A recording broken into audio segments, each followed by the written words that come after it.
Hey guys. Hi Nick, how are we going? Not bad. Andrew's just coming in. Right. Hey guys, how are you? Yeah, good. Thank you very much. All good. How's things? Hey, it's great to finally meet you. It's great to finally meet you guys. This is awesome. Yeah, it's very surreal. We've absolutely loved the podcast. Like, it has made the experience 10 times better for us because we look forward to the next day, like tuning into it and then discuss it. And actually, what's great is I think some of your points that you guys make, like we're thinking as well. And like, as you've seen from our Instagram, we love the banter. So like, it's all fantastic. So yeah, hats off to you guys. I really, really appreciate it. We're not very good at taking compliments, so thanks. Yeah, it's we've just been doing it for about a year now, and no, we're just two lads just chatting shit, basically having a laugh, and as soon as Murder Island was available, people started saying you've got to apply, you've got to go for it. So we went, yeah, okay, we'll apply, and then we just said between us, like, if we don't get it, I think even on our application video, we said if we don't get on, we're still doing a podcast about it anyway because that's what we do. So it's probably worked out for the best because you can take the banter and the laughs and the shit that you get online a lot better than we could. Oh, really? I'd be hunting people down, I reckon. We had the rap party last night. Yeah, okay. So, our heads are a bit sore today, but I was actually chatting to the producers about you guys. I was saying, have you listened to the Jam Presents podcast? And they're like, of course. So they all listened to it as well, which I think is great. And I think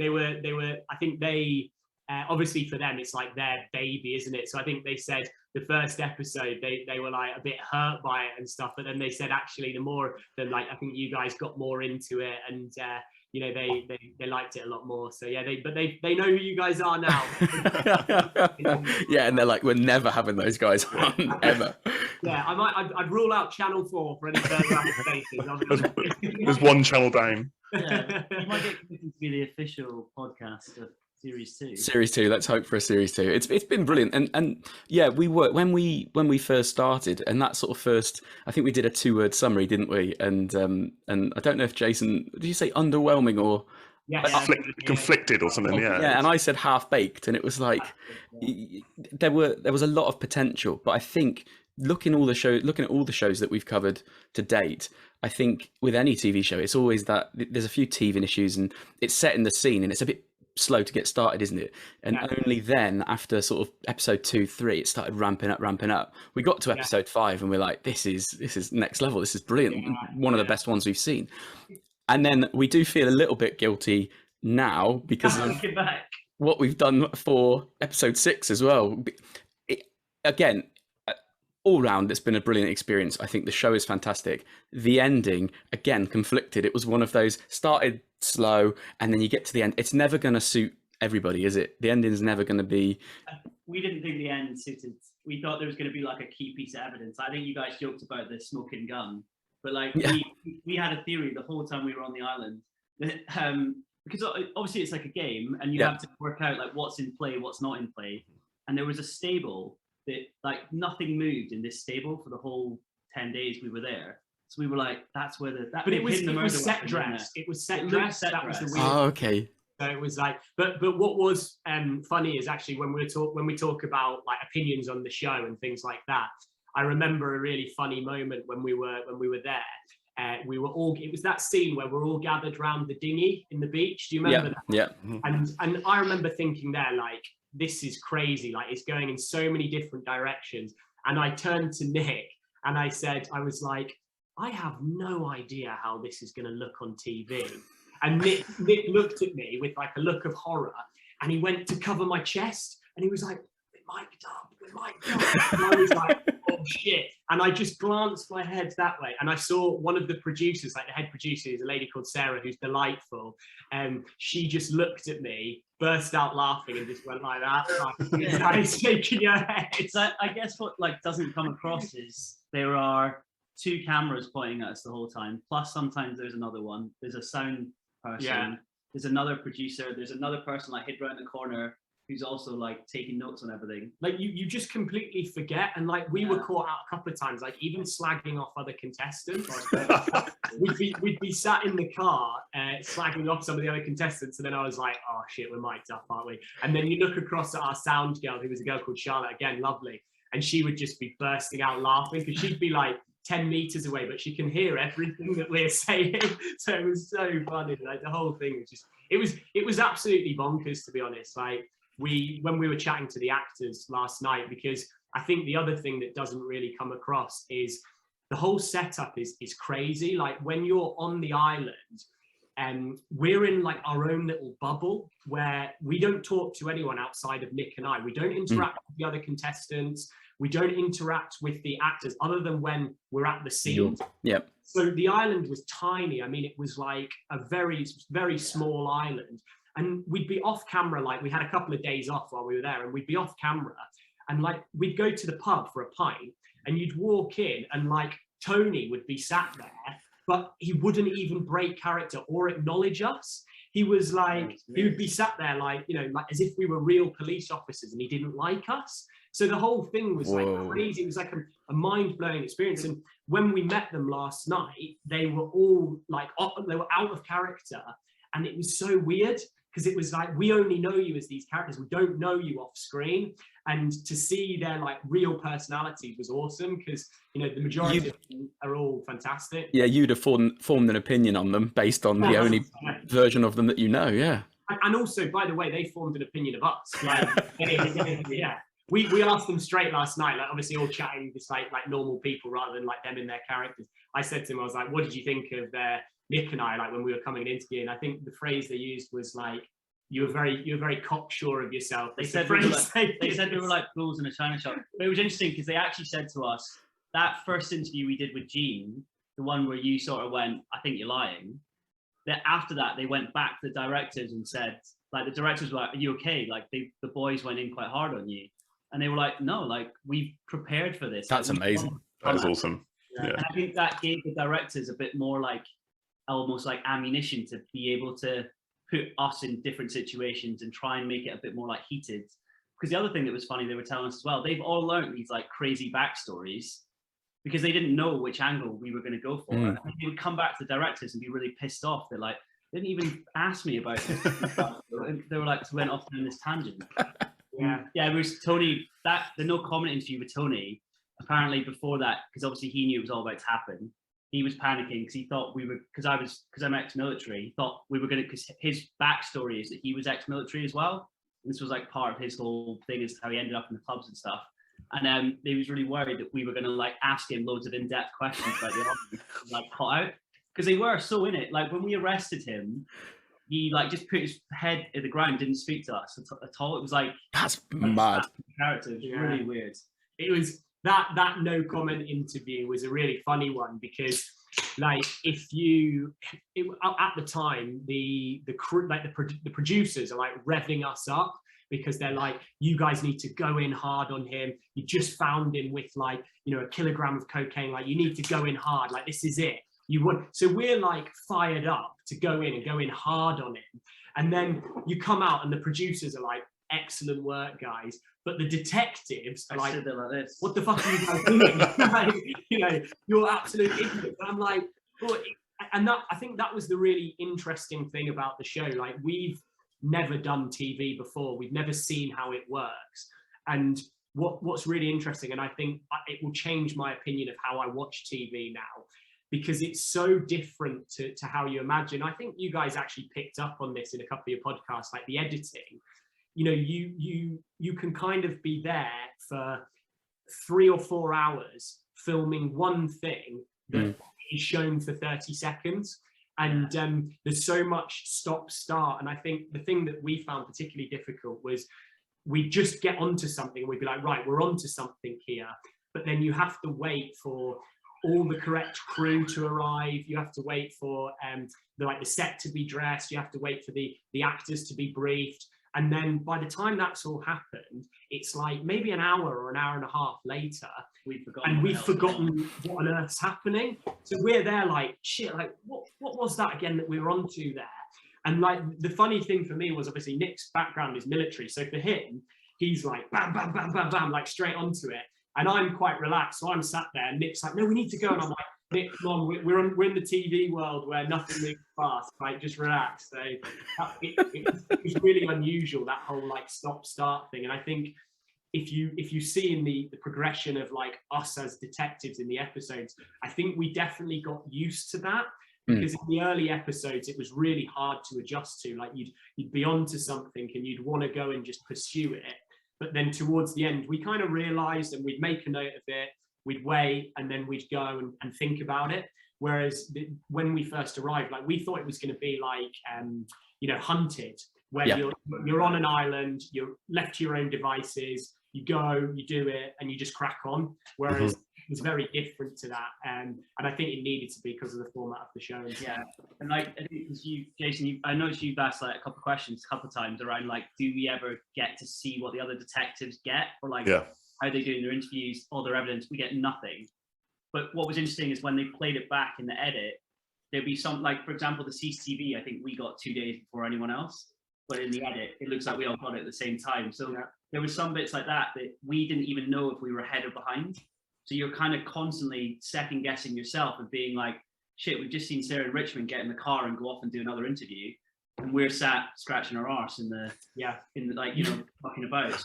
So you aren't sure if they're pursuing the right thing, because we also, I think you guys saw our board quite early on. We were like, right, we don't think it's this person. We've not got enough to follow them, so let's focus over here. And I think that kind of stumped some of the directors, because they wanted us to maybe fire off in different directions, and we were kind of like, no, we think it's this, and we're going to stick with it. Yeah. And then we went down the massive rabbit hole of finding a kilo of coke, which apparently you're allowed in your house and stuff. As long as a child gave it to you, you're allowed it. I said that to the lawyers afterwards. I said, do you know what this experience has taught me? It's taught me two things. Number one, that it's very difficult to be a detective. Like the job is hard. Your early starts, late nights, little sleep. And that was exactly what the experience was like. We were up at the crack of dawn every day, 6 a.m. starts, 5 a.m. starts, and then we wouldn't finish till midnight.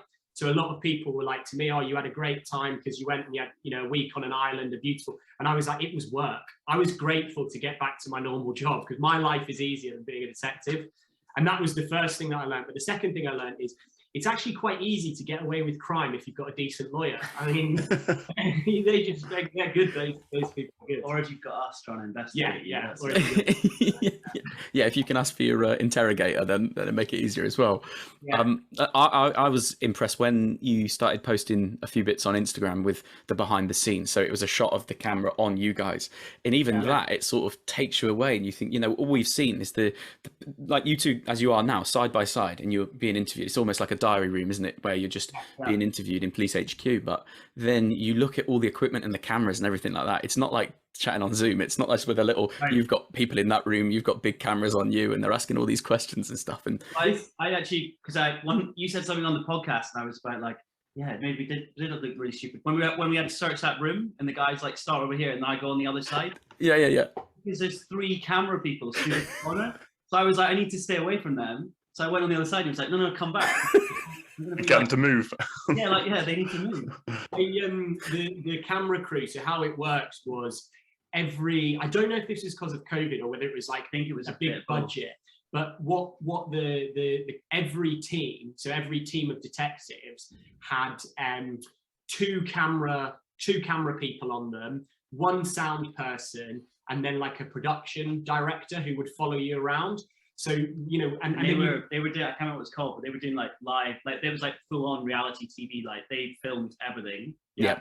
And it wasn't like choreographed. The only time they'd sometimes be like, as we came through a door, they'd be behind us, and then they'd be like, right guys, go back out, come back through.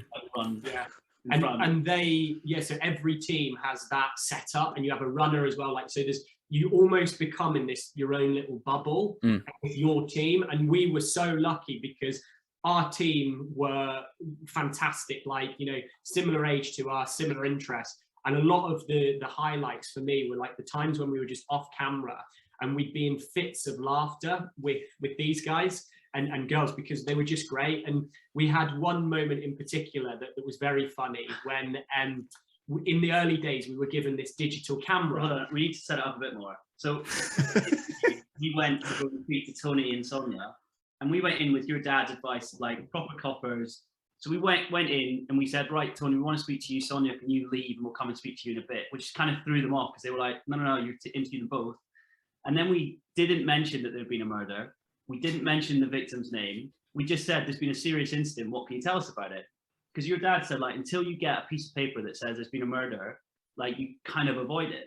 And then after that, the producers came around the corner and went, guys, haven't even said there's been a murder. Like, and they said to us, because we were sort of debriefing between ourselves, like, how do you think it went? We're like, oh, I think it went pretty well. We didn't give anything away. And they were like, we've been listening to you. We weren't sure if you were really stupid or you were just a bit confused. Turns out you're a bit confused. You need to go back and do that one again. Because like, there's been a murder. Yeah, you need to mention Charlie's name. to redo it. Well, and they made the point, like, the viewer isn't going to understand why we're not mentioning murders. Like, we can't just and we tiptoe around. We were it. given this digital camera to take pictures on, like, our whole detective journey of any evidence and stuff. And Nick had made a good point when we went back in the second time. He was like, we should probably get pictures of everyone so that we can put them on a board, because at this stage we didn't know if we were going to have, like, headshot printout. So in my kind of stupid, like, thought of logic, I said, okay, and I said to Tony and Sonia and Nick, I was like, would you guys mind just standing for a quick picture? And Tony and Sonia are stood so awkwardly behind the bar, and then Nick's posing like he's on his holidays, like, at the front.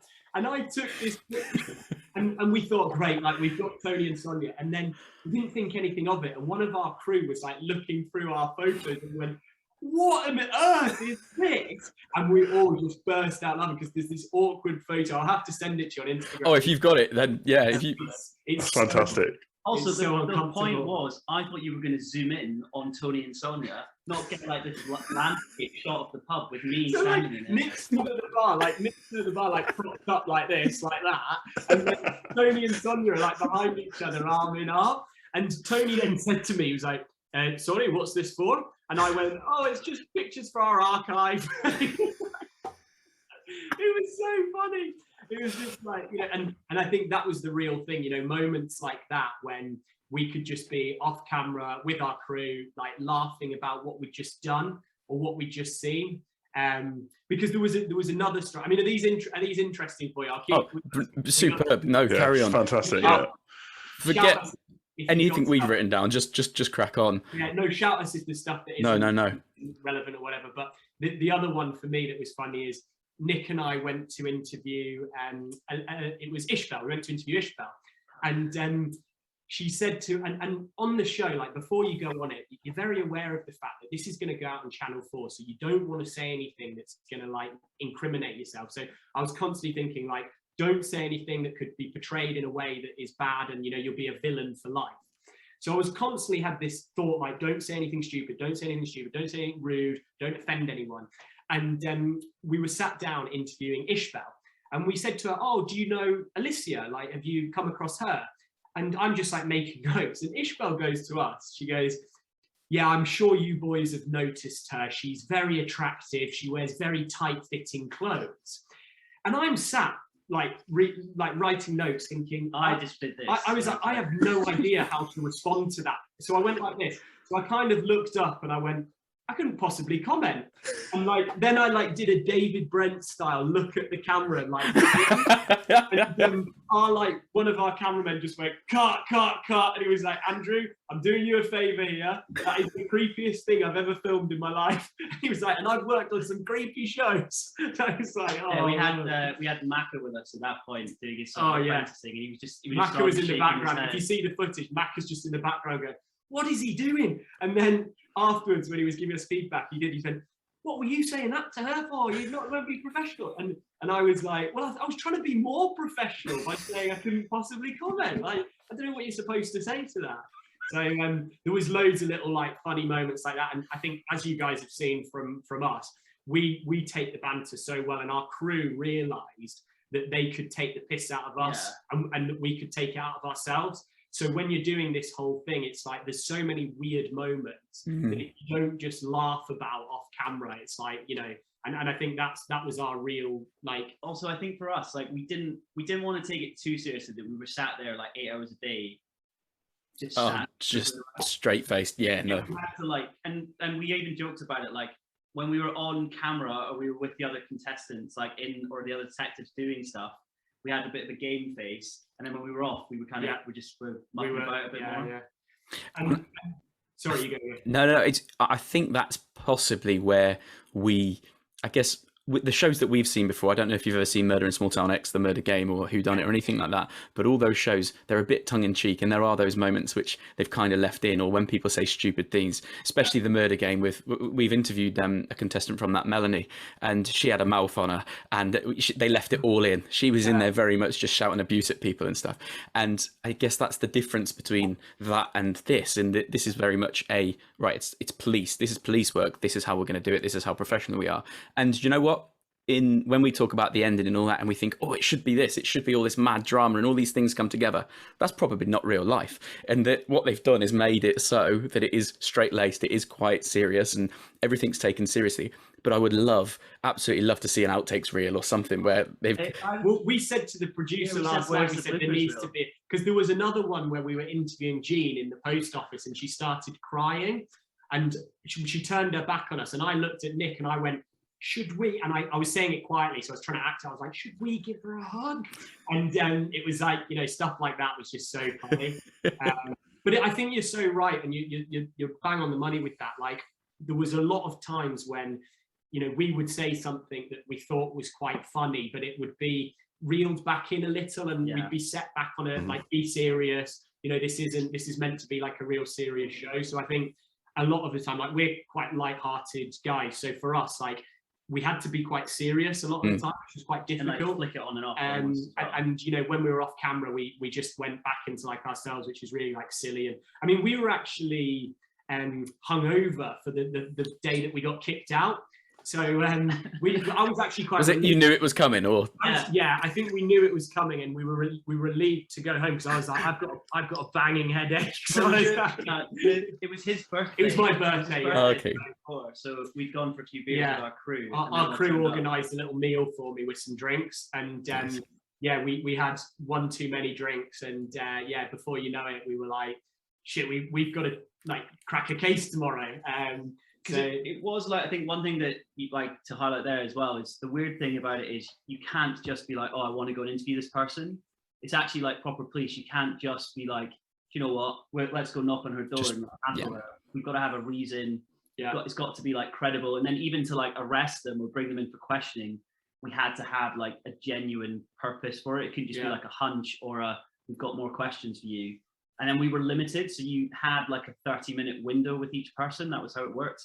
And then I think you were asking about like, how did we end up speaking to certain people, or like the dictaphone thing? Like, how did we because you went one way, and then obviously Sarah and Rich went the other. But this is the power of TV again.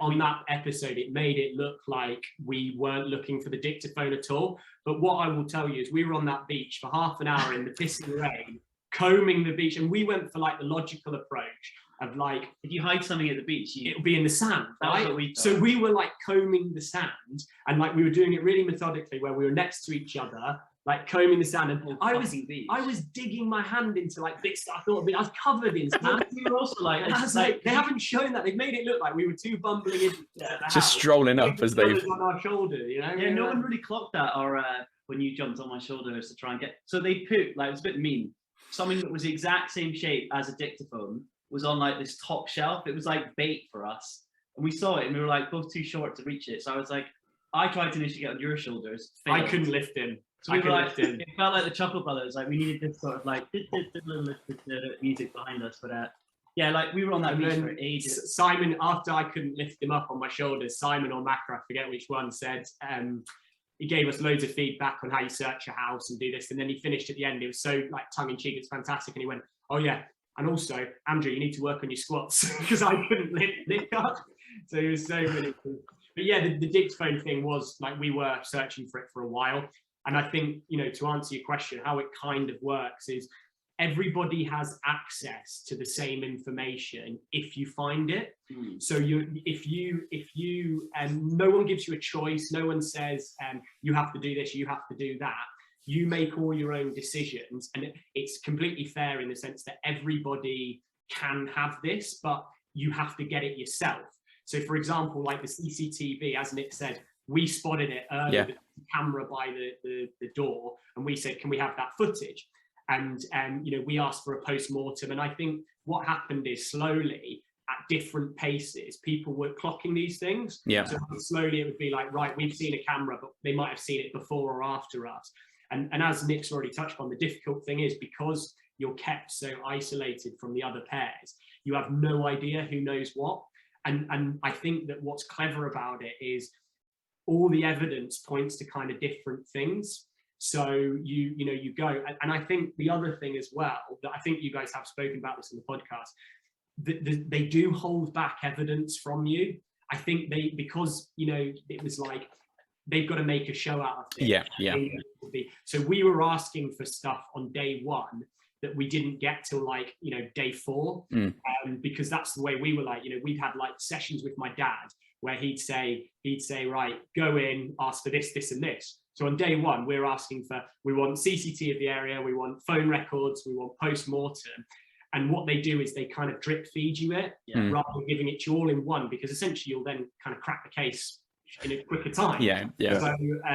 So yeah, they do drip feed it, and they are quite clever with that. Yeah, the dictaphone was hilarious. Like we were all out there in the rain, and Sarah and Richmond looked in a different area and managed to find it, and we were just I think actually everyone was relieved that they found it, because we all wanted to go inside because we were all soaking wet.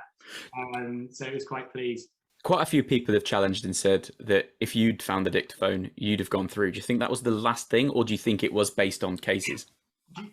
Yeah. There's a bit more to that episode that I think that didn't make it to air. So okay.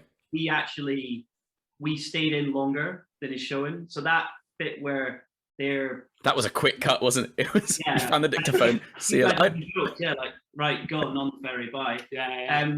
When we were speaking to Claire and doing the kind of pitch, we pitched as well.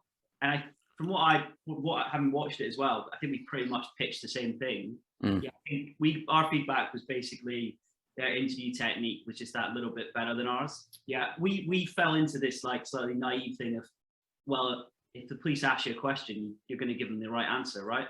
And then we also struggled with so Tony would lie to us every time we spoke to him, but we couldn't really work out a smart way to catch him in his lies. Yeah, because we didn't have enough. You were we were there, we had these 10 things we knew we had to get through, and it was quite hard to get to a point where we could then, and we didn't know at which point to start being a bit more aggressive. Be like, well, we've got we know that's a lie, Tony, so tell us the truth. We weren't really sure at which point to do that. And I think we clocked it too late. And I was amazed how brutal but realistic that was. And every TV show you've ever seen, every movie you've ever seen, even in these sort of the small amount that have been done in the past, when people are being interviewed, they just squeal, don't they? They just say, oh yeah. I've never seen it so, and don't get me wrong, I'm sure this happens every day. No comment, and that's why cases get dragged on for years and years. But it was a hard watch, because you're like, credit to you, because I'd have just been so frustrated. We were in there for 6 minutes, so we had 50 minutes to speak to him. After 6 minutes, we just looked at each other. But I think your question about do we think the dictaphone was vital? I think the dictaphone was a hugely important piece of evidence. And I think that the way the game worked was 50% of winning the show was about finding the evidence. But then I think the other 50% was about, how you interacted with people. And I think that, us and Sarah and Richmond were pretty on par when it came to the evidence part. But actually, having watched the episodes, I have to say, those guys were fantastic at interviewing. Mm-hmm. And Sarah in particular, was just unbelievable at that. And she just warmed them up, she opened them up, and she just knew how to do it. And I think Richmond was the perfect partner for her, because he was then able to step in at kind of vital bits and give his tuppence worth. But she was just so brilliant. And by the way, they are an absolute lovely couple. They, off screen, you guys have chatted to them on Instagram and stuff as well, but they are a lovely couple. And Richmond in particular is one of the nicest guys. Great laugh. He has an amazing laugh. He's positive. He's so enthusiastic, and he's a lovely guy. So very deserved winners. No, that's good to hear, because we're talking to them tomorrow. So are you okay? Yeah, we are. Yeah. Although we won't. Hope they say the same about us. Yeah, when are you speaking to those idiots? Oh, great. Yeah, I know. It's so funny, because the relationship with the contestants is an interesting one, because like to go through them all and like how we kind of interacted with them. I think Dot and Rox were like, as they are on the show, they're just funny and they're genuine. They're just themselves. I don't think they came in with any kind of game plan. They were just there to enjoy the experience. And that comes across. And I think in person, they're exactly like that. I think, you know, where we kind of struggled a little bit was with Chrissy and Caroline. We didn't really have a relationship with them as much. And I think, you know, a lot of that was down to the fact that, you know, I think they were expecting a very different experience. They without speaking for them, I think they weren't expecting it to be as like physically demanding as it was, because it really was. Well, so as you say, you were early days and then late nights, wasn't it? So and I putting think in a long shift. On a whole, like the other contestants were great, and it was good to interact. I think because we were on the island for longer with Sarah and Richmond, we definitely got to know them a bit better than the others. So the time we spent with them was a bit more like off camera. We would kind of see them and bump into them and have a chat. But we were encouraged a lot of the time to stay away from other contestants because, you know, at the end of the day, it was a game. So everyone kept their cards quite close to their chest. Yeah, we pretty much were like chaperones. Even if we like bumped into them, there had to be like a director with us to make sure we didn't. We weren't saying anything and stuff like that. So yeah, but no, they were lovely. You were all allowed to use the pub on the island. Well, no, it wasn't really a pub. We were allowed to go. So we had like, the way it kind of worked was you filmed for 2 days, and then you had a day off, and then you filmed for 2 days, and you had a day off. Okay. We weren't real days, if that makes any sense. So like the first 2 days was like day one, as far as makes sense as far as episode. As you clocked our matching outfits. It was only the pocket square and the tie that gave it away. we had to be told like, this is still day one, so wear what you wore, or like it's now day 2, but it's actually like we've been here for 5 days. It was a bit of a the way the kind of island worked when you were like, when you had your downtime was crazy, because there's 2 pubs on the island, and one is part of the hotel, which is where all the actors were staying. So for us, we couldn't really go to that one. That was a bit off limits for us, because that was the one that was used in the film as Tony and Sonia's pub.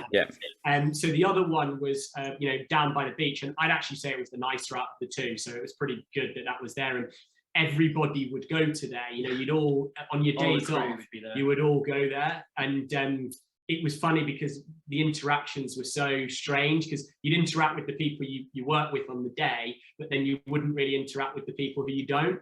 And the other funny thing was the shop. There was one shop on the island, and I just loved the island life mentality, because every day off, and he knew when the days off were, the post office owner, and the fridge would get raided of beer, but he would never stock up. He wasn't bothered. He would let that thing go empty and was happy without. And I said to him, I was like, oh, you know, you could have probably set up a WhatsApp group and everyone could text you your orders. You could get them from the mainland and you'd make an absolute killing. But he just wasn't bothered.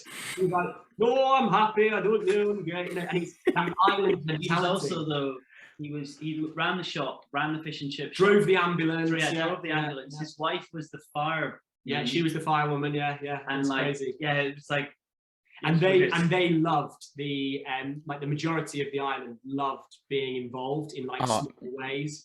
So they were just like so chuffed. And whenever we walked past, they would say, "Still here, boys? And what have you been up to? Have you found out who it is yet?" And you know, they'd be in little cameos and stuff like that. So they absolutely loved. As a place, it's a very cool place. Like the beaches are pretty stunning. Do you guys know where it is? Do you know the island? Only now from looking at a map, but beforehand I didn't have a clue. I think it really has put it on the map as well. And we've had a few people on Instagram in particular who have got actually live there. Who live there. The chap that owns the manse now, he's like he's sending us pictures of the set, because apparently STV dressed it, and then because he'd recently bought it to do it up, and then they dressed it, and then he went in. He's like, they've left loads of stuff behind. He's helping them clear it out. Took photos beforehand, and then he's just drip feeding us. He's saying, "Oh, I'll try and find one with the hot water bottle and things like that."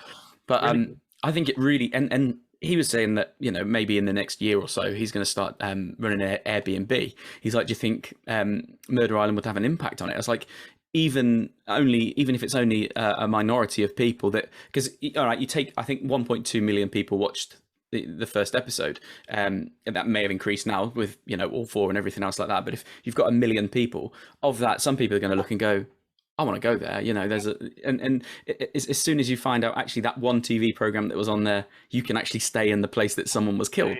That does appeal to some people. So Jason and I, when we decide to go on holiday, reenact it. Yeah, that'd be fun. Do you know what's interesting as well? Chatting to a few of the islanders, like there are quite a lot of like island politics that could lead to an actual murder. Like they were saying, like, because the island itself is owned by the community, so they bought it and it's owned by the community, and you know, they power it themselves. And I was chatting to one of the guys who owns the big house, the Freddie and and he's a real character. He's an American guy. I think he's a former like congressman or something.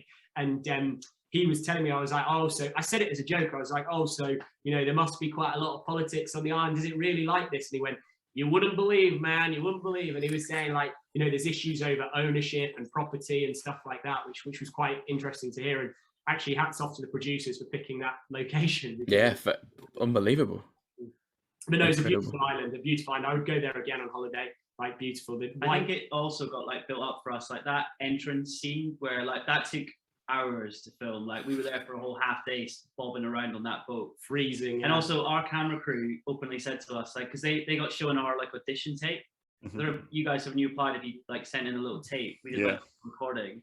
So that was all they got shown, and then our Zoom interviews leading up to it had all been like clipped into this 1 minute version of us, and that's what they'd all been shown.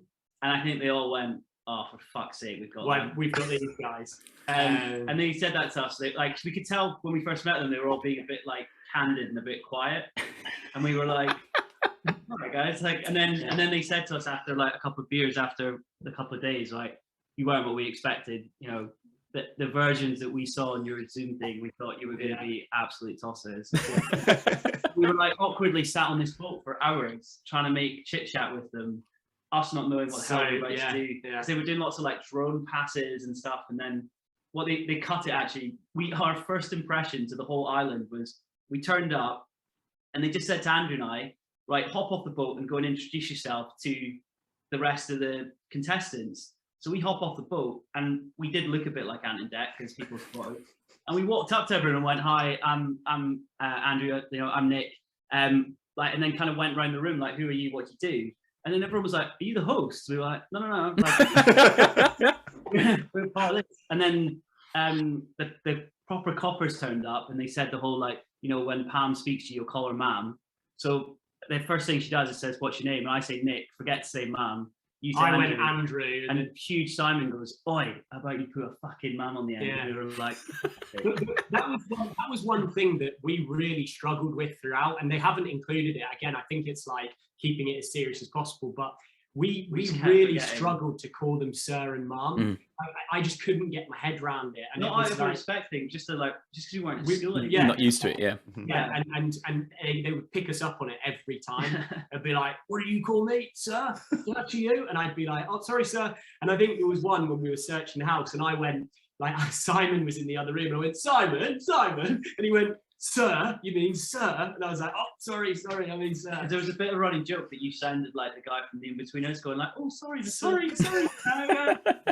But yeah, no, it's funny. But I have to say, like, the detectives, so like if you look at them, yeah, I don't know how much you've looked at their bios, but like they're really legit. They're really interesting people. Like, yeah, they really are. Great guys to chat to. Like, in particular, Simon and Macca are just lovely blokes. Like, you know, I think they have this exterior.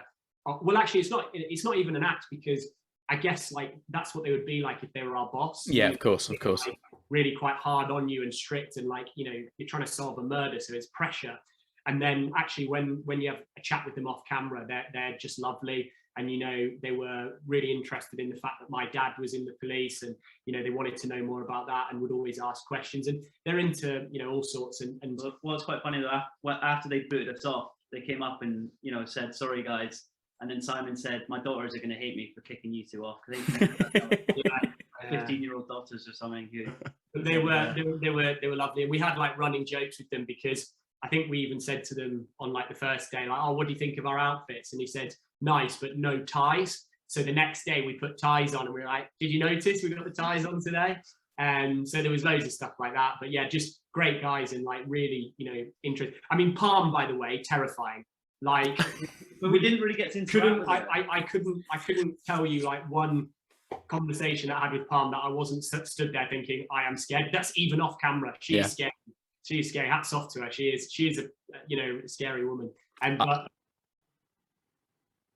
I think when you read her bio and what she's been through and everything like that, you think, you know, it does take some nails to do that. And I think she does come across as stern. She doesn't get the airtime. We often refer to her as the Alan Sugar, and then you've got Simon and Macca, who are very much it's Claude. I often say Nick, but it's Claude, isn't it? And now I'm forgetting the owner of the football. Karen.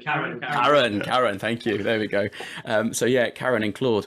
And it's you obviously get to see them more, and I think that initially we're used to seeing. I mean, the Murder Game again. It's the only thing we've got to compare it to. Chief Bob Taylor was the chief of police, and he was just a hard-nosed, very much right. You listen to me, you ball bags, I'm going to have you all. And, you know, he's just horrible to him. But then you think that these guys, especially if you look at the press pack and you look at the pictures of Simon and Macca and you think, who are we in for here? But then actually there are moments where they're really supportive, they're really encouraging, they're holding the umbrella for Chrissy or Caroline or whoever it was. And there are moments like that and you just think, yeah, they are human. But I think to do that job, as you say, you've got to just have every range of emotion and everything in between. Quite harsh, because like Simon and Macca, we definitely felt like in watching the edit, they were a bit harsher on us. But I think it's because they knew that, like, one, we would respond to it, and two, they could kind of say it to us. Because like, there's a scene that got cut where we go to interview Hamish, and is that his name? Hamish. Come on, Hamish. Hamish, by the way, when you meet him, does not sound like that, and he's actually quite like well spoken. Okay. Yeah, like it's sort of similar outfit on, but just like a posher version of it. The other person who's really, really lovely and was actually at the rap party last night, which we were really surprised about, was the Peacock. Actually made it there. Brilliant. Chris Peacock was there. That joke went on far too long. What a delight. Even I was bored of it. On the subject of your jokes, though, I was saying like how much your dictaphone joke totally ruined the credibility of that being like the key piece of evidence for the entire show. I love that Instagram clip that you took like dictaphone. It was the dumb thing was we had a dictaphone in our pocket the whole time because your dad. My dad gave us a dictaphone to keep notes on, like a digital one. So I could have just said early doors, found the dictaphone. As a joke, we were actually joking like, we don't need to look for it. We've already found it. Just say that we've got this one. Well, we actually we also met Charlie, which was weird. Yeah, that is weird. He literally came through the door last night and was like, "I'm not dead." Yeah, we were like, "We're wasting our time." We back to Simon and Macca. There was a funny moment where we had just finished interviewing someone and we were waiting for everyone to pack up. And I just thought, right, I'm sick of this uncomfortableness where they feel like they can't speak to us on camera. We feel like we can't. So I just went over to him and I was like, "Oh, so, what kind of stuff are you into? What do you do?" And he was like, "Yeah, I quite like football." And then he was like, "I'm an Everton fan." And I started talking about Everton. I had a few friends who were Everton fans. And he stopped me mid-conversation. He went, "Just to let you know, buttering me up won't help you in this process." And I was like, I'm having a conversation with you. I'm not trying to butter you up. I just don't like this awkwardness where you're stood a metre here and Nick and I stood here and we're in silence. It's like, so that was quite funny when and then actually I think that broke the ice where then when we were off camera, we actually did chat, whereas previously it was a bit like the actors where the detectives would keep very separate and we'd be separate. But then kind of towards the end, especially Simon and Macca were very chatty with us off camera and not like about the show or anything, just like we were so fascinated by their stories that, off camera, we'd ask them about real life cases they'd worked on. And what was interesting is halfway through the show, I think it was Simon got a call from where he used to work saying something like, we need a bit of advice. There's been a female stabbed in a house. No, it was more than that. It was a Scottish female stabbed in a house in her chest. Yeah, for real. We were like, that's pretty weird. That what? That is strange. Yeah, it was strange. Oh my gosh! I said to him, I was like, you can't get confused between detail and like that real life. You can't be saying. We said to him, have they checked the water bottle? Yeah, that was obviously you know the annoying thing that didn't make the cut as well? You know when Pam holds up that cash and the passport? Yeah. How did you idiots miss this? That was hidden in a radio. I even picked the radio up, actually. It's like a tin, like a biscuit tin radio. And I remember picking it up and thinking, this is really light, but I thought, oh, it's a prop, like it's not real. And I popped it back down. And then we got back and they were like, you idiots, like you had it in your hand. So We even made those jokes. We were thinking that there was going to be something in the radiator or in the kettle, or like. I think you have a 30-minute. No, it was 15 minutes. 15-minute And they window were to really search cheeky. the house. They gave us, as you walk through the front door, they also went, oh, here's the crime scene photos. And they were ordered in the like raw. As you'd walk through. Well, yeah, but the final photo was the only one that was relevant, and it was a picture of a footprint that was at the back door. It was almost designed to catch you out in that, like you spent this time flicking through, and you got to the last one, and was like, oh fuck, we've got a minute.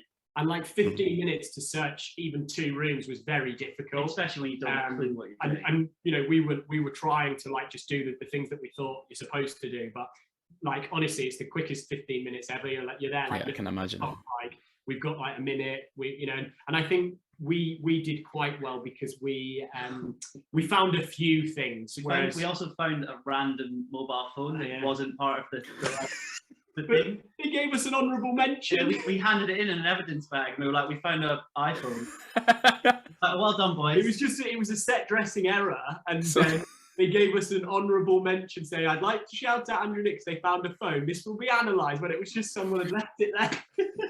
Brilliant. It was funny. Brilliant. Because you guys asked about Jane on a few times. So Jane. Yeah. So I think Jane was a dead. Like, I think they killed it from the story because it was confusing. Right. Basically, that passport, Charlie's name was Jane. Mm. And I think that's meant to link back to the later on when you find out she's adopted. Yes. We Yeah. didn't know she was adopted, but we hypothesized that, like, well, she's got like 2 names. It could be that she's got like a birth name and then like a name she goes by or something. But we never like explored it. But yeah, that was amazing to see that people have screenshotted our notes. Oh, what some people have done, and taken, and that's where we started seeing not necessarily continuity, but that's where we saw things which, you know, you guys had Jane written on your board in episode 1, and then later on it's no longer there, or, you know, there's almost, it's not mistakes at all, but you could see that it had been chopped and cut through. And you're saying there's more information there than like the public were seeing. Yeah. I totally understand why. Like episode 1 was enough of a mindfuck without too right. much information, because we were like barely trying to keep our head above, and we had all the information, but to try and like drip feed that to the public and explain why there's us like mucking about trying to work out what's going on, and that there's real actors, and that it's not just like you've actually got to try and solve this, and there's real lawyers involved and stuff. Like there was a lot to explain. There was a lot to put in to you know, like that format, wasn't there? And if you take into consideration, you've got adverts, you know, because it's Channel 4, and then you've probably actually got like a small window to fit in so much information. And I actually think if there's a second series of this, I think they will. I think it will be. I mean, I thought the show was great, you know, for obvious reasons. I love being on it, but I think if there was a second series, it will be twice the show, because I think they'll iron out all this confusion. Yeah, I think the producers were figuring it out as well as the actors, as well as us. So I think, you know, if, as I said, if there is a second series, I think it'll be a lot slicker.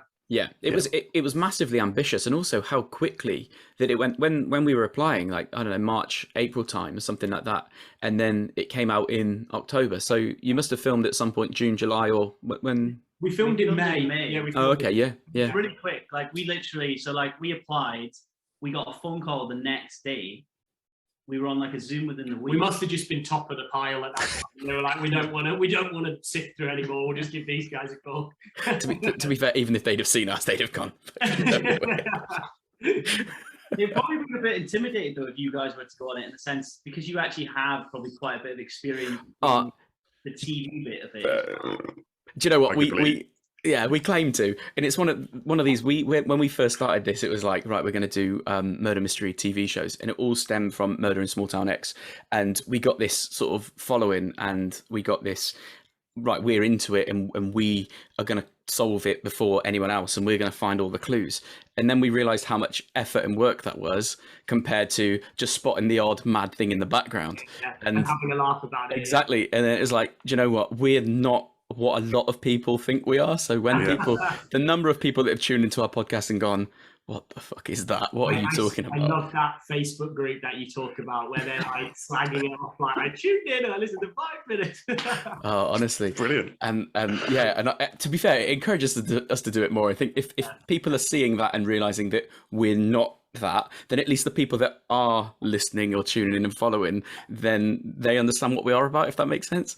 But this one must be different as well in that it's live. Like you're able to do this live, like you're interacting with the show, with us, with everyone else, with the public watching it live. It's cool. It does feel like having 2 jobs at the moment, in that, you know, you do the day shift and then at night it's like, right, it's Tuesday nights are well, actually we've got Tuesday nights back now. It's fantastic. But the late nights on Tuesday were grueling, not compared to some jobs. I mean, I'm sat in front of a computer, just, you know, adding a little theme tune at the start of a recording that we've just done. It's not the hardest thing in the world.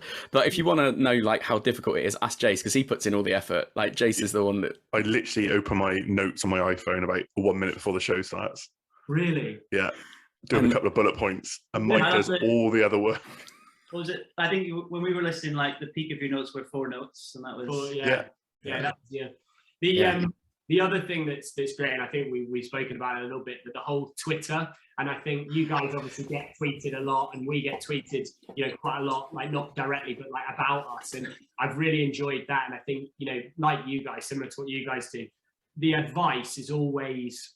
So when we applied for the show and when we actually got on it, you get a FaceTime with a doctor who talks to you about, you know, keeping like mentally sane before, during, and after, and feeling comfortable, and, you know, like mental health, kind of looking after your mental health. And his big advice, like before, during, and after, was don't read the tweets. Yeah. But actually, I said to him all along, I was like, that is one of the things we're most looking forward to. Like, you know, we're both pretty thick-skinned.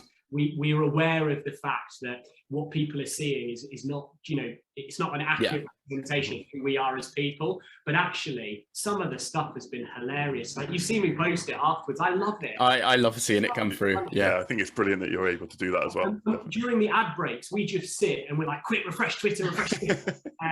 Because it's just hilarious. And like, there's some of them are great. I mean, the banter that we got about Rounders, you know, I still get that at work. I nearly asked you earlier when you mentioned you were trying to break the ice with, was it Macca earlier about football? I'm thinking, ask him if he likes Rounders. Yeah, I do like Rounders, yeah. I'm still, honestly, I still get banter at work. I go in and then, like, we'll be talking about sport and they'll be like, oh, don't mention it to Andrew, he's only into Rounders. And I'm like, guys, stop. The irony of that statement was like, one, I started with Rounders for some reason. I then said surfing. I've never surfed. Just like panic. Ping pong. I don't know where ping pong came from. And then I was like, oh, no, normal sports, tennis, football, rugby. It's so funny, you know, like, and you know, there was loads of them. Like, and another one I liked was if I saw these two in the sixth form common room, I'd like swerve them or something like that. And I was like, that's just like, people are so creative with some of their insults. And yeah, we found it so funny. And I think some of the, you know, when we talked to the producers and some of the other contestants, I actually think they didn't really like it and deliberately kind of switched off from it. Yeah. And for us, it was like, you know, just a hilarious addition to it the added show. to the experience. It did. Like, it was quite fun. Like, and also we kind of knew we were going to be not the villain necessarily, but like we were going to be like the ones to beat in some ways. And like we knew what we were signing up for. Yeah, of course. We knew, and the producers said to us yesterday, were you happy with how you came across? And I said, we knew what we were signing up for. You know, we're gonna be portrayed as this certain kind of character within like reality, and we knew that was going to be the case. I mean, it's easy for me to say as a similar. I mean, you're a bit younger than me, but let's say similar age because it makes me feel better about myself. But easy for me to say as a similar age chap that I think you came across remarkably well in that. Yeah, there were times where we could laugh at you, but not, I mean, it wasn't like humiliation or anything like that. And it wasn't like you going on the naked dating program or whatever, Channel 4 have a late night and all that. And I think it's one of those that, yeah, as long as you can laugh at yourself. And that's what we've always done on this, in this is that self-humility, it actually gets you a lot further because, yeah, there is so much hate online. And we've had this chat with various people that we've spoken to that have been on on similar shows.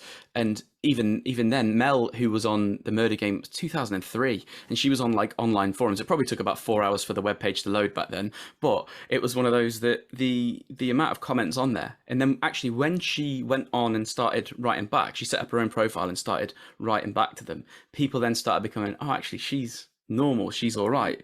Yeah. And what I hope is that anyone watching this, one, I think people watching will want to watch this chat that we're having because you guys were great, but also other people will watch and think, actually, they're not the rounders playing Wimbledon tie wearing whatever, you know what I mean? Things. We do have a rounders kit in the house, so like we are definitely filling the stereotypes. The Wimbledon tie, I remember you guys asking where it came from, and I'd love to sit here and say, you know, yeah, I played at Junior Wimbledon where I was a ball boy, but I'll tell you the truth, I bought it in a shop. So yeah, I'm a big tennis fan, and I bought it in a shop. So yeah, fair enough. That was the truth. But again, like the thing that you know, going back to what you were saying there in terms of like laughing at yourself and not humiliating yourself. I think we were very lucky. I think for me, the one thing that I would have hated is what happened to poor Chrissy and Caroline when they got separated and told you're doing this and you're doing that. Oh yeah. I watched that and I actually felt really sorry for them. Yeah. Because I thought, you know, okay, I do believe that Simon was being genuine, but it did make them look a bit silly. And I did feel a bit for them when I watched that. I mean, great TV and funny to watch, but actually there was a part of me, like knowing them and you know, being there, I was thinking they won't have enjoyed watching that. You know, they would have found that quite hard. Yeah, I know what you mean. And especially like, I guess though, if it had been you guys, then that would have been crushing because you're on social media, you'd be reading that and you'd be like, oh, for fuck's sake. Yeah. How did that happen? It was the Sorry Judith reference from Little Britain that cracked me. That's like, that is hilarious. So yeah, and the funny thing is when you're there, as I said, you don't interact with the other contestants, but all of the crew interact together because they all stay in the same accommodation stuff. So they know. So we hear rumors filtering through when you're filming of like discontent and we certain heard, like, things have gone on in one of the interviews. And so we get these little rumors. I think the other one we heard that I hope they don't hate us for saying this is that Dot and Rox didn't take leaving too well. Apparently they kicked off a bit, and there was papers thrown and things ripped up and bins knocked over and things like that. Interesting. And I actually don't know if that's true or not. I haven't asked them, but that was the rumor that filtered through from our crew when they left on the first. But those I know we're like jumping from topic to topic. I'm just thinking of things that come into my head. No, crack. It's all good. Those eliminations are so tense. Stressful. Like honestly, I always thought I'm quite a relaxed guy. I'll go on. I'll have a good time. And if we go, we go. Like especially, you know, if we go first, we go first. I mean, it's what it is, sort of thing. Yeah, it is what it is. But honestly, when you're sat there, it is like your heart's going. You're so nervous, and like the way they do it, like they come in and it's the door thing. But I think you said though, we were like that until we arrived, and then when we saw everyone, we were like, nah, we want to win now. Yeah, we were like, screw this being like nice and we don't care. Actually, we don't want to like. You met Chrissy and Caroline, and you're like, fuck, I'm gonna beat them. Nick, after the first couple of days, we always said, look, you know, we're not here for the money. We just want to have a good time. We just want to enjoy it. It's not about winning. And then Nick turned to me halfway through and went, I'm actually quite up for winning now. So it was the one where they had us all in the rooms and they were like, if a palm comes through the door, you're gone. Oh yeah. If it's one of the male coppers, you're in. And the crew play tricks on you because they walk up and knock and pretend you're like, right. And then it's just them, you know, so they play jokes on you. Which is quite funny. Yeah, that was one of my best lines that I used. Yeah, they cut out one of his most witty lines. When Macca came in the door, I just turned to you and went, oh, I've never been so glad to see a middle-aged man come through the door. Yeah, they cut it. They were like, yeah, there's some stuff like that, but I do get they wanted to keep the tone quite like highbrow. Yeah. Because they were nervous before when we were talking to them, and even when they were trying to explain to us around how the drama aspect was going to get merged with the sort of reality aspect that we were part of. And on top of that, they were then going to try and open it up so that members of the public could try and solve it along with us.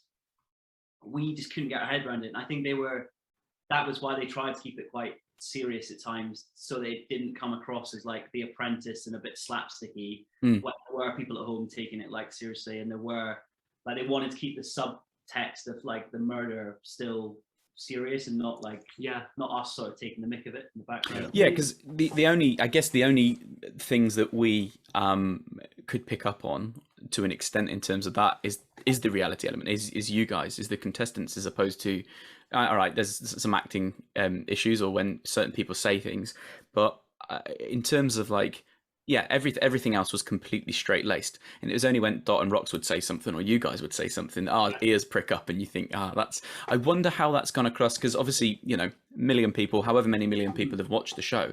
I wonder how it's gone down, because evidently they've got a particular audience, and you know, like they've got us because we're into this with our podcast and everything like that. But would I be into a pure police drama as such? Maybe not. Would I be into a pure reality TV show like Love Island? Definitely not. But that combination, I wonder like what the balance is. How many people watch it and think, I need more of that police stuff? I saw some people and they were commenting saying, oh, I don't want to know their backstory. I don't want to know anything about these guys. I just want to go in, do a job and solve it. It's like, well, that's Inspector Morse, isn't it? Like, that's surely, even in like a good cop drama, they've got a bit of history, they've got a bit of backstory, but you know, we're like, read a book then. If you're just into the pure police drama. You could have turned it into like two separate shows and like almost like had them back to back. Like on the Tuesday night they showed the drama, and then the Wednesday night was us trying to solve it. But I actually, the way it finally got there actually works quite well. And like even the bits where the detectives are like, right, in a real investigation, this is what you would do, and then it cuts to us, you know, what making Jean cry. And then it sort of it worked quite well to explain what we were trying to do. I actually thought it was quite I know that there was that format of like it was a game show, but I thought it was a bit of a shame for the show that they actually did boot people off. Stop right there. Is that a police mug? Hold that back up. Yeah, it is our police mug. We got our badges as well. We're we've called a amazing. Yeah. It's amazing how many clubs you get to skip the queue. Yeah, absolutely. Walk right in. Walk right in. Sticky situations too, you know, if you're pretending to be a police and the real police are there. But yeah, I think it was a shame for the show that they did boot people off, because I actually think Dot and Rox added huge value to like the watchability. Yeah. And when watching it back and seeing them, I think like you've touched upon there's a certain audience that would have really enjoyed them being on there. Mm-hmm. And I think if they had stayed on for longer, it would have been, you know, great for the show. And I think how it could have worked is we all solved it for a week, and then we had this showdown at the end. Because then I think, you know, Dot and Rox would have had a fair crack at the whip. Really, like his mum was calling us saying her favourite people on the island were Dot and Rox. We were like, cheers. Where's at the rap party? She was like, I want a selfie with you guys and Dot and Rox. She was like, they're the favourites. But no, they were hugely watchable, and I think it was a shame. And as I said, I think had they stayed on for longer, because I think they maybe came across as a bit daft, but they're not stupid. You know what I mean? They were switched on. I think they had backgrounds in that, actually, like one of them had done a course on you know, investigating PI stuff. So had they had longer to get more evidence, I think they would have probably got it a bit. We pitched like a format twist while we were on the show. We were kind of aware that, like, you know, we were probably going to get booted off at some point.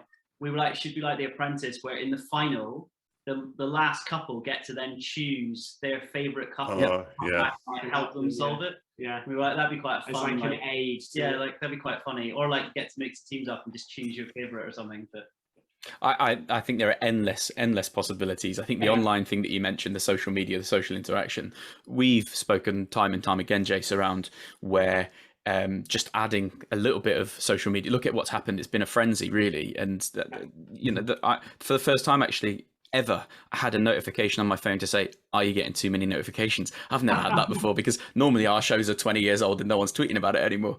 But in this instant, it's been on fire. Yeah, I think they underrated how much the audience would get involved in the fact that I'm watching it once on a Tuesday, and then there's other people going frame by frame, taking pictures of whiteboards, zooming in on postcards. It's madness. And if they do a second series, they could massively include that and then run with that. And this goes back to that ambitious thing that we were talking about earlier, is that you filmed in May. They are only sort of still accepting applications in earlier in the year, and then it's on TV a few months later. Given, even if it took a year to make the next one in total, obviously you wouldn't film for a year. Maybe instead of 8, was it 8 days you were there, something like that, 7 or 8? Yeah. Like 5 days filming and like a couple days 8 off. in total, yeah. So if you could increase that to 2 or 3 weeks, and then even if it's a 10-part series or something like that, but you would, even the social interactions that we've had with people, and I think Channel 4 did slowly get on board. But when it was first broadcast, you've got all the Bake Off. There's loads of Bake Off stuff going on because it's the biggest show in the country. I get that, but then there was absolutely nothing for Murder Island. And then as soon as we started tweeting about it, people are jumping on our sort of tweets, and it's like, this is mad that Channel 4 seemed to be missing there was a huge gap for at least a week where it's like they could just put out a few, even if it was just a picture of a peacock, which they did eventually in week 2 or 3. And I was like, we started that. But all I mean is, I just think, given time to plan it, to write it, to, again, the writing was brilliant. The backstories of all the characters, and the fact that they had all this stuff that they never actually got to speak about or, got to tell their story. Make the series longer and keep people on for longer to uncover those little areas. And then, sharing of information.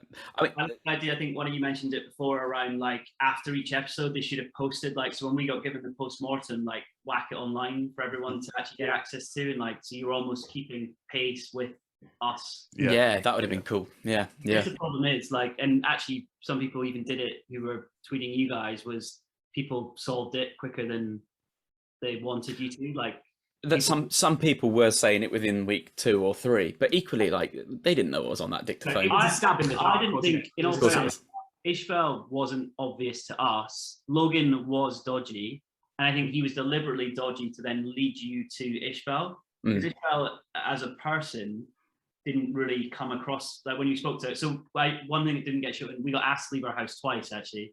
In our first interview with her. So we got told off for that Gene interview that we hadn't, like, controlled the interview enough. And they were like, right, you should have got to sit down, like, it's a murder. Get them sat down. So we walked into Ishbel's house and we basically barged past her, went into her kitchen and both sat down and went, do you want to take a seat? And she was like, she afterwards went to the crew and were like, these guys are assholes. They've come into my house and made themselves comfortable. What are they doing? She was genuinely angry at us, and that stayed with her character. So every time we met her, she was so, like, standoffish almost. Like, standoffish towards us. So the next time we went round, that was why we took that cup of tea, because we were trying to, like, butter her up. Yeah. And as you joked, it was during, like, COVID times, so we didn't even know, like, are we allowed to? Are you allowed to pick that cup up or whatever? Yeah. She said last night. Yeah, last night she'd had a couple of drinks and she was telling us that, like, apparently the cup that she put it in was all full of, like, dog hairs and stuff, and my dad giving it to us. But she said, I hope you didn't drink it. And we were like, we actually did. Yeah, we did drink it. So it was because Jean gave us a scone as well. We went to visit her. She went, do you want a scone? And we were like, well, it'd be rude to say no, but, like, are we allowed to eat this? Yeah, this is mad. Like, yeah, the actors, like, I don't know if you know kind of their whole vibe on the island and stuff, but they actually were put on the island a little bit before us. Oh, okay. And their job was to immerse themselves in the culture of the island and kind of make their, like, characters as realistically. That's great. And they almost were like method actors. That's why Hamish started building a house. And they were so, and I saw actually in episode 1 there was a bit of criticism of them, but I actually thought that was unfair, because I was like, these people were so on it. Like, you would never, like, obviously we knew they were actors, but their characters were pretty strong in person. When you were interacting with them, they felt really real. And like Tony in particular. What you've got to remember is that it's a lot of it was improvisation. Yeah. They're just thinking on their feet. They've got no idea what you're going to ask. Yeah, they've got a backstory, but they were never told anything that we were going to ask. They had no idea of what avenue we were going down. So we'd walk in to interview them and they'd just be there like, what's coming next? Tony freaked us out. So we were interviewing in the pub and there was like a fridge noise, like when a fridge kicks in. And the soundie behind us was like, guys, we need to kill the fridge. Like, we can hear it on the mics and it's messing with the sound. And he went, oh, hold on a second, and started getting, like, under the bar and was like undoing stuff and switching stuff off. And we were like, this guy actually working. what? We We genuinely walked out of there being like, how long has he been like here practicing? we actually as well, there was the character Alicia I actually really quite fancied, so we found it too difficult to interview her or have her as a suspect because I would She just got ruled out on that. I was like, no, she can't have done it. I'd be glad to interview her properly. So I think we only interviewed her once, and Nick did most of the talking. So I was too much of a fanboy. And then when asked, you're like, I couldn't possibly comment. I couldn't possibly comment. Yeah, I What mean- strange if you tried to give her your phone number. though. Oh, That was come weird. off it. So yeah, no, but they were great. They were really, really good, and you know, they just made it so realistic. And I think that was the thing that It I caught was us by surprise though. Like, it caught me by such surprise. I wasn't expecting them to be as good or as good characters as they were. Like, Yeah. I know like Hamish is quite funny. Like, he's got that accent. He's got his hat. He's like the sort of little, like not like odd bloke. yeah, isn't this he? little odd like gardener guy that's always cutting about. But when you spoke to him, you believed that that was who he was, Yeah. and it was actually quite intimidating because you didn't really know. And the weirdest thing, like testament to how good they were, is the weirdest thing was when we met them as, you know, themselves last night. It was so difficult. Yeah. Like I couldn't call them by their real names because I was thinking of them as their characters, and like we already have these opinions formed, and you know they're it's so confusing. the majority of them are so different to these characters. So yeah, I just thought, like, you know, hats off to them. It was crazy. I think in that episode 1, I think it was definitely because it was, as we've mentioned, it says my internet connection's unstable. We'll see how that goes. I don't know what's happening. We can still hear you. It's all good. Oh, that's good. That's fine. So yeah, I think when you watch an episode 1, you're trying to take it all in. Yeah, we saw a few comments of people saying about the acting and things like that.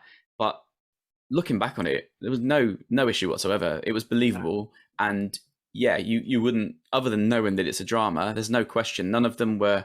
I don't think any of them were over the top, or any of them sort of.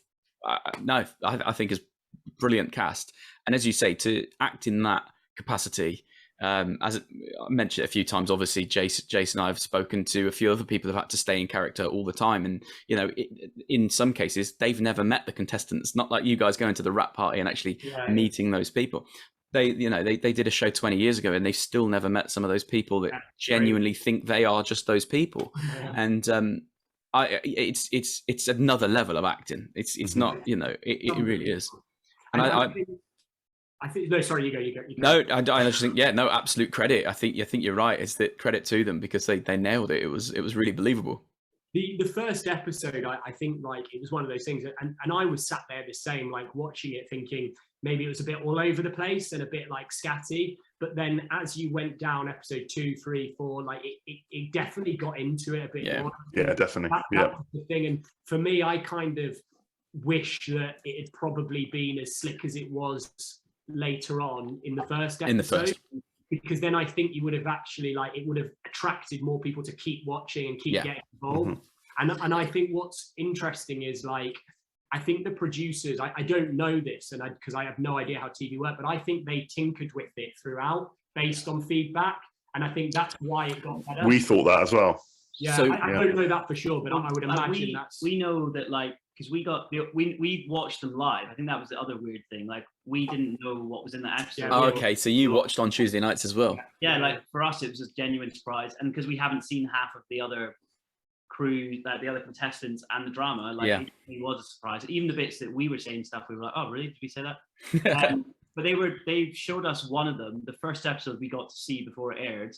We got shown it on the Sunday, and the version that went out on Tuesday was different. Like they changed music, they changed some of the scenes. Like, they were tinkering the whole way through. throughout. Like, So And all the lead producers were saying yesterday that it'd been like a really big, ambitious project to work on, and that they were looking forward to, like, actually a bit of downtime now, because it'd been hard work, and you know, I think that was probably due to, like, the constant tinkering and getting to grips with the format and stuff. We saw a tweet on Sunday night, I think it was, someone saying that their husband was working on it at the time, Right. and he was still editing. She's like, "Oh, I'm really into it. My husband's working on it in the other room, but I won't ask him what the result is because I don't want to spoil it for myself." So even 2 days before, which blows my mind. You think TV is locked in weeks before, don't you? I But thought that was the case, but yeah, it's not. We actually had no idea who the murderer was.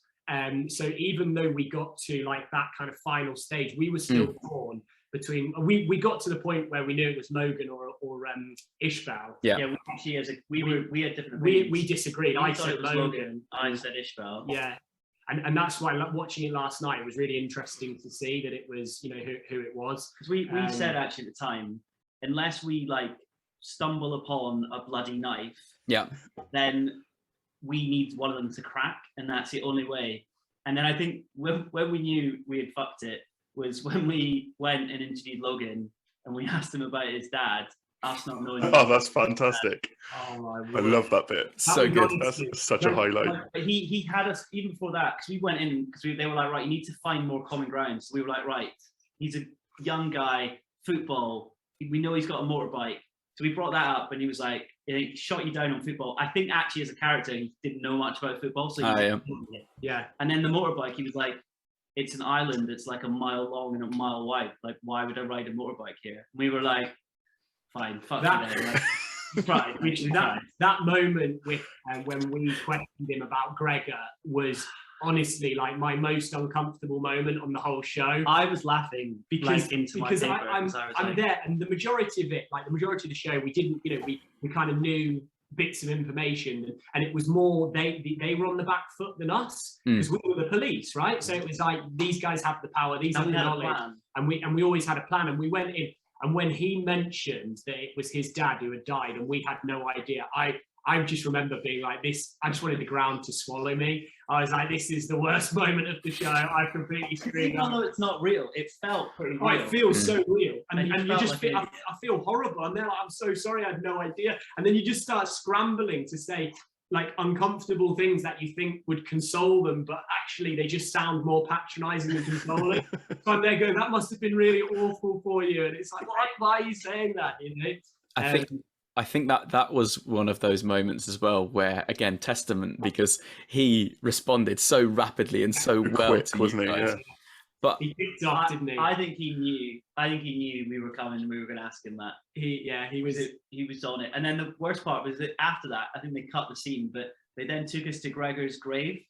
oh, right, okay. Fake grave set up, and we had to like stand there and talk about how we just like discovered it, and it was like it was your birthday as well that day as well. Yeah, So it was like a real. I was like, I didn't think I'd be at a fake gravestone on my birthday, you know, but it was no, it was so funny, and I think there was lots of moments where you could tell that the actors were, whilst they were acting, they were also being genuine, thinking like, why on earth would you ask that? And they actually do come right back at you with a bit of fire. I think they enjoyed that as actors, and we enjoyed it as, you know, contestants. So towards the end of the show, I think the balance of interaction on screen was that it got there towards the end. It was like, we know your game, you know our game, and it came together nicely. Whereas I think in the beginning there was definitely uncertainty as to who could say what and who was real and who wasn't. And we were always really suspicious of Logan from the start, though, because as they showed last night, his bedroom was really well dressed. It was like a set. Too well dressed. It was actually. Too well dressed. It was like there was posters and stuff, and it was like really well done. Because we used to walk past the window to get into the house, and I always said to you, I was like, that room looks like it wants to be searched. Like it's been, you know, apart from the dodgy tissues, like it's been perfectly like designed to be rummaged through. But there was so many different things, and I think it was so well written. Like the story, you know, Ian Rankin had obviously designed it that way, so that even up until like the dictaphone thing, it could have been like any of them. Yeah, really definitely. Like the most, and I think Nick was fantastic because the way we worked, you know, as a team when we were there is Nick's a very like methodical thinker, practical, looks at the facts. And for me, a lot of the way I was working was based off theories, and we were trying to kind of put our two skill sets together. But there was so many different theories because you could place them all at the scene. They were all lying. They were all a bit dodgy. They all had a motive. And it was so clever as to how it was written in that way, because even up until the dictaphone, like we were still there with thinking it could be them, it could be them, it could be them. We could probably rule them out, but we can't 100%. And that's where the QC, I forget her name. What Claire Mitchell. Claire Mitchell. Claire Mitchell QC. Yeah. Where's the evidence? She comes in and just like absolutely like puts you to the sword because you haven't got any evidence. She was very intimidating. I'm there like, look, there's a case for all of them. What do you want me to say? And she's there like, have you got a definitive suspect? We're just like, no, it haven't. What do you want us to do? And actually, she was another one like Palm. I'm scared of her. Yeah. Even at the rap party last night, her and Palm, I'm scared of. We said at one point we were like, oh, we'd like to arrest Logan and Ishbel for a conspiracy to commit murder. And they were like, why is it conspiracy? And we were like, we're not actually police officers. Yeah. We don't know. We really don't. This sounds cool. Yeah, exactly. I know. So they were quite hard. You know, like particularly Claire Mitchell. Any interaction with her was always very straight laced to the point. And I thought we kind of kept our cool when we were presenting to her, but she's so switched on that she just shoots you down like that, and you're left thinking, yeah, she's probably right. I don't really know what to say now. And that's a real. I mean, the fact they don't use actors for those roles, and that you've got actual police and actual QCs that do this for their job. Just been there and done it. And then because they are the same at the rap party. They're still practicing in that role. They're still doing that. That must have been terrifying. No one told us that though. So when we did the Tony interview, they did it like real. So we took Tony into the police station. He got put in like a cell, and then we met him in the interview room, and there was a guy sat beside him in a suit. We didn't know if it was an actor. Just assume it's an actor, yeah. Yeah, so we sat down, and then this guy was just on our ass the whole way through. We got on with him really well off camera. He's called Bobby, and he's a really nice guy. And I remember saying to him, I'm like, mate, you got to cut us some slack in there. Like, we don't know what we can and can't say. You know, you got it. Whereas he was like, no, you can't ask that question. You can't ask that question. You can't. We were like, how are we supposed to know? They were brutal, absolutely brutal. Oh, it was enjoyable though. Like, and you guys picked up on it. Like that moment where we put the photo down, and we're like, well, this is quite relevant. But that was genuinely quite satisfying. It was the bit I was most looking forward to when we actually like got on the show. I always said I can't wait to be in like a police style interview room, switch a tape on and interview people. I wanted to do the whole like cringy thing, but I don't think it would have gone down well, where you turn the chair round. And I wanted to do the whole cringy thing like that, but instead we just went in, and I was like, and it was kind of funny because although we kind of weren't to know, and we were a bit revved up by the production team saying go in hard on him. My dad, all the advice he had said to me is, he said, look, if ever you're interviewing someone, warm them up first, ask them if they want water, are they being looked after, just build a bit of credit with them. And I was so thinking of like 70s cop that I sat down and folded my arms and went, it's not looking good for you, is it? And like, it shows how little knowledge we have of the law, because we actually ruled Tony out. We're like, well, that's it. He's going down for 20 years now. He's out the game. And actually he just walked away free at the end of it. So yeah, we thought, yeah, here we go. We've got one locked up. And actually, when that happened, I thought this must be how they narrow down some of the suspects, by certain ones getting taken out of the game. But actually, that completely wasn't the case. Also, no one told us we were allowed to arrest people. Like, no one explained that at any point. Yeah. So we literally were in a situation where you spotted this bag of drugs, block of drugs. We took it down and we sort of looked at it and went like, because Simon went, what are you going to do now? And we were like, well, it's like a thing. I think we're back. I also realised there's a number of times when I move my head in the wrong place, it looks like I've got a set of horns. Oh yeah, it does. It does. So I also thought halfway through talking, people are going to be like, oh, the two guys in Barbers have got a fucking dead deer on their wall. Yeah. We should maybe. Just for clarity, this is not my house. I have no. We're in the West Wing of Andrew's house. My house. Yeah. My house is very basic. This house, please. Where are you guys based? Are you London based? Oh no, I'm sort of just outside Bath. Nice. And I'm just north of him in Stroud, in Gloucestershire. Nice. I don't know why. when you live in London, you just presume that everyone lives in London. That's why I was like, are you guys London based? When you live anywhere else in the world, you think everyone's in. I lived in Australia for a few years, and everyone's like, "Oh, you're flying back to London?" Well, yeah, I'll fly back there, but I don't live there. I'll then get in a car and drive for 2 hours. Yeah, it's still London, because Sydney is still Sydney if you drive 2 hours. So. Exactly. Yeah. Exactly. I don't actually know where we were, but I am recording. Hopefully, it's not recording over the top. I pray to God that it's not recording over the top. That would be funny, wouldn't it? It really wouldn't. Well, we've enjoyed it, so as I said, we'd happily come on again.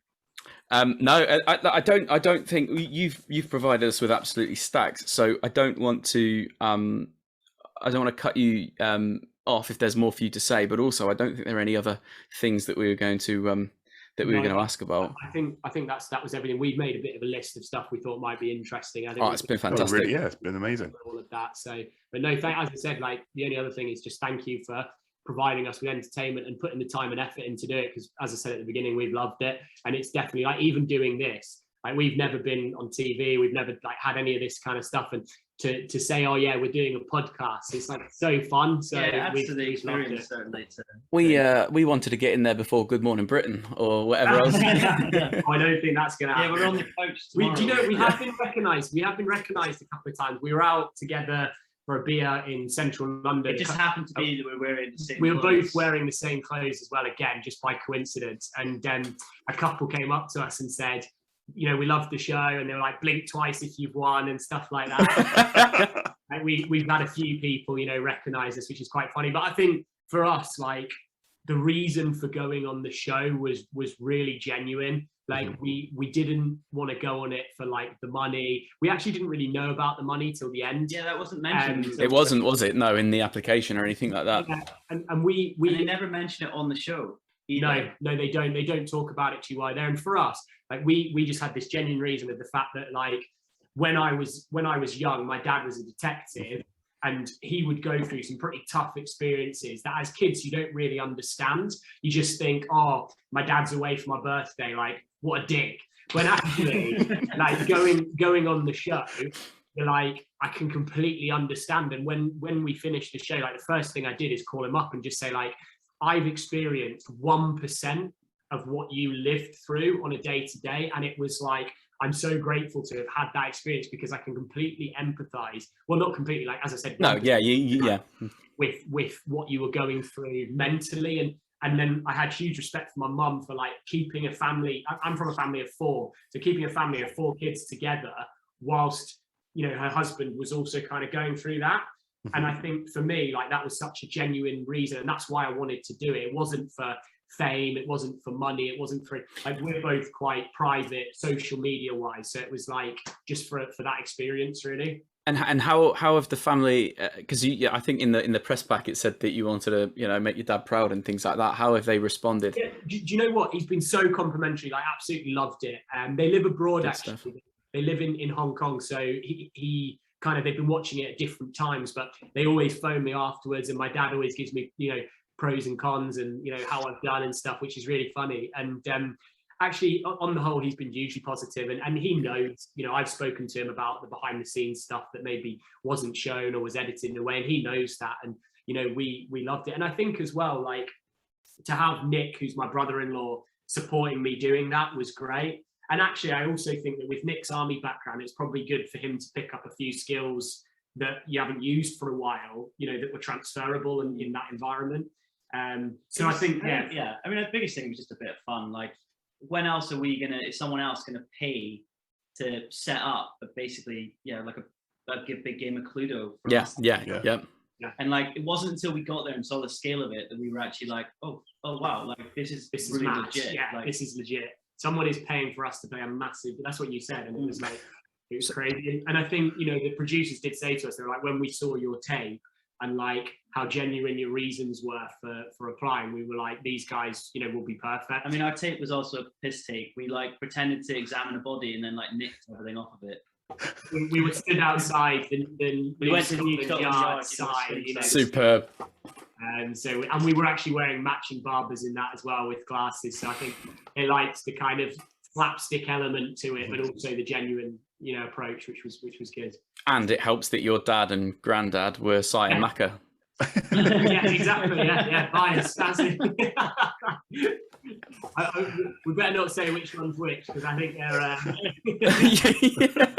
Right, one of them might take that offensively. One of their mates. Yeah, not in that order necessarily. So, no, it was great, but no, it's been an absolute pleasure chatting to you guys, and good to meet you. And we look. Likewise, yeah. I think you've got fans for life in us now, not just Murder Island. We'll be tuning into your future podcast as well. To be fair, go back to the old stuff because the next series is a bit ropey. Okay. So we're doing Killer Camp next, and we've got to be careful what we say because you never know. Killer Camp might come along and say, "Oh, can you help us out with some of the posts and stuff?" Because they've got a second series coming out soon, I think, on ITV. But the first series is out, and we've watched just a couple of episodes at the moment. It's interesting. But again, we're not doing this for any other reason that we can just have a laugh on a midweek night after work and have a few beers and just enjoy ourselves. So but no, I really appreciate you taking the time out because it's been fantastic and a real insight to what happened. Yeah, I hope it was all useful and it really was superb. No edit run. I might have to edit the bit where the recording went funny in the middle, but try and stitch it together. Than that was the question. When does this go out? To be honest, I think as long as everything all works, I can put like an intro on it, I put an outro on it by the weekend, hopefully. It may be that we wait until Tuesday because then it's like the weekly on the Tuesdays because then our next series comes out on the following Monday. So it would be, like a weekly thing. Between Friday and Tuesday, depending on how lazy I get over the weekend. No, well, good luck with it. And good to see you both. No, and magic. People could arrive soon. So let me know. Really appreciate that. And if you want me to like tweet about it, put things on Instagram, whatever, I'm more than happy to do all that. So you guys enjoy it and tell me what you think. Don't worry about that. You enjoy it. Magic. Really appreciate it, guys. Nice to meet you guys. Cheers, lads. Likewise. Thanks very much. Thanks. Bye. Bye.